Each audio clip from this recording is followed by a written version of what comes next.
Hi friends, இன்றைக்கி என்னோடய ஸ்டைலில் மீன் குழம்பு எப்படி செய்கிறதுன்னு பார்க்கலாமா? வாங்க. அதுக்கு ஃபஸ்ட்டு ஒரு கடாயை ஹீட் பண்ணிக்கலாம். மீன் வயல் நான் பார்த்தீங்கன்னா மசாலா ரெடி பண்ணிக்கிறேன்.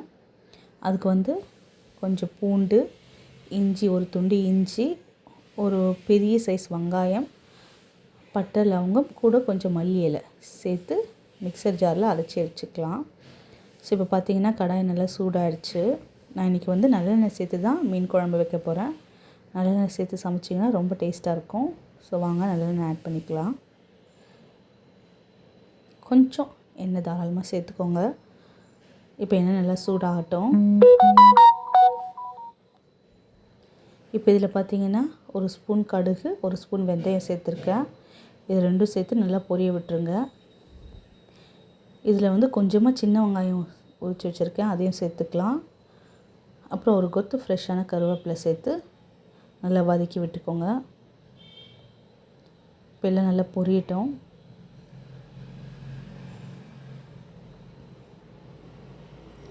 ஸோ இப்போ இதெல்லாம் கலந்ததுக்கப்புறம் நான் ஆல்ரெடி அரைச்சி வச்சுருக்க மசாலா பேஸ்ட்டை இதில் ஆட் பண்ணிக்கலாம்.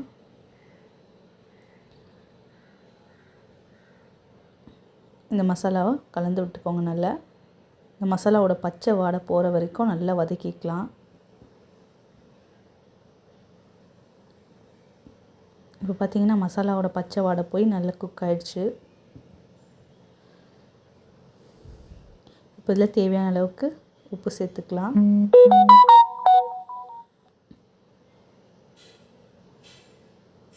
இதில் பார்த்தீங்கன்னா நல்லா 3 பழுத்த தக்காளி எடுத்திருக்கேன். இதை நல்லா பேஸ்ட்டாக அரைச்சி எடுத்துக்கலாம் மிக்சர் ஜாரில். ஸோ இந்த தக்காளி பியூரியை இதில் ஆட் பண்ணிக்கலாம். இதெல்லாம் ஆட் பண்ணிவிட்டு நல்லா கலந்துடலாம். ஸோ இப்போ பார்த்தீங்கன்னா காரத்துக்கு இப்போ இது நல்லா கொதிச்சதுக்கப்புறம் மிளகாய் பொடி ஆட் பண்ணிக்க போகிறேன். ஸோ 1.5 டீஸ்பூன் மிளகாய் பொடி ஆட் பண்ணிக்கிறேன். இதில் பார்த்தீங்கன்னா நான் மிளகா பொடி, தனியா பொடி, மஞ்சள் பொடி எல்லாம் கலந்து அரைச்சது இதை சேர்த்து நல்லா கலந்துக்கலாம். இப்போ மிளகாத்தூள் நல்லா கலந்து அதோட பச்சை வாடை போகிற வரைக்கும் நல்லா குக் ஆகட்டும். இப்போ பார்த்தீங்கன்னா ஒரு பெரிய நெல்லிக்காய் சைஸ் புளியை ஊற வச்சுருக்கேன்.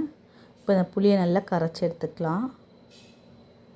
இந்த புளி கரைச்சலை இப்போ குழம்புல சேர்த்துக்கலாம்.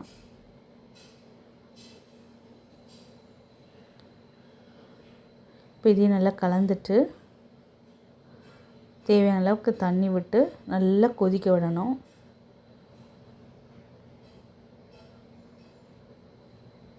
ஸோ இப்போ பார்த்தீங்கன்னா இது நல்லா கொதிக்கட்டும். ஒரு மூடி போட்டு ஒரு 15 to 20 மினிட்ஸ் நல்லா கொதிக்க வச்சுக்கலாம். இப்போ பார்த்தீங்கன்னா மீன் குழம்பு நல்லா கொதிச்சிருச்சு.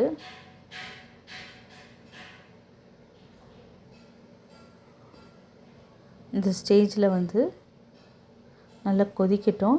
நம்ம ஃபிஷ்ஷை ஆட் பண்ண போகிறோம். பார்த்திங்கன்னா நான் ஆல்ரெடி வாஷ் பண்ணி புளியில் ஊற வச்சுருக்கேன் ஃபிஷ்ஷை. இதை நம்ம நல்லா 100 வாட்டி வாஷ் பண்ணி இதில் சேர்த்துக்கலாம். இது பார்த்திங்கன்னா சங்கரா மீனுக்கு பதில் இன்னொரு சங்கரா மீன் மாதிரி இருக்கும். இதுவும் குழம்புக்கு ரொம்ப நல்லாயிருக்கும். ட்ரை பண்ணி பாருங்கள்.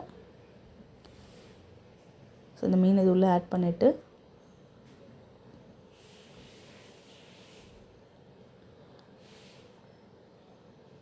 ஒரு வாட்டி நல்லா கலந்துருங்க.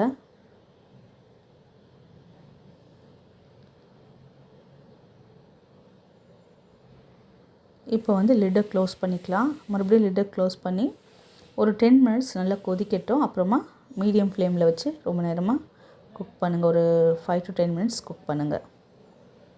ஸோ இப்போ பார்த்திங்கன்னா நல்லா கொதிச்சிச்சு. இப்போது ஃப்ளேமை நான் ஸ்லோ பண்ணிடுறேன். ஸோ மீடியம் ஃப்ளேமில் ஸ்லோ ஃப்ளேமில் வச்சு மறுபடியும் அந்த குழம்பு கொஞ்சம் நல்லா திக்காகிற வரைக்கும், சுண்டுற வரைக்கும் ஒரு 10 நிமிஷம் ஸ்லோ ஃப்ளேமில் வச்சு குக் பண்ணுங்கள். மீனை கலைஞ்சிராமல் பார்த்துக்கோங்க. இப்போ பார்த்தீங்கன்னா இதுக்கு நான் மேட்சிங்காக இட்லி ஊற்றிருக்கேன். இது வீட்டிலே போட்ட மாவு தான். இட்லி பாருங்கள் எவ்வளோ புசு புசுன்னு சாஃப்டாக இருக்குது. ஸோ இட்லி மீன் குழம்பு ரெடி ஆயிடுச்சு. கண்டிப்பாக ட்ரை பண்ணி பாருங்கள். தேங்க்யூ ஃபார் வாட்சிங்.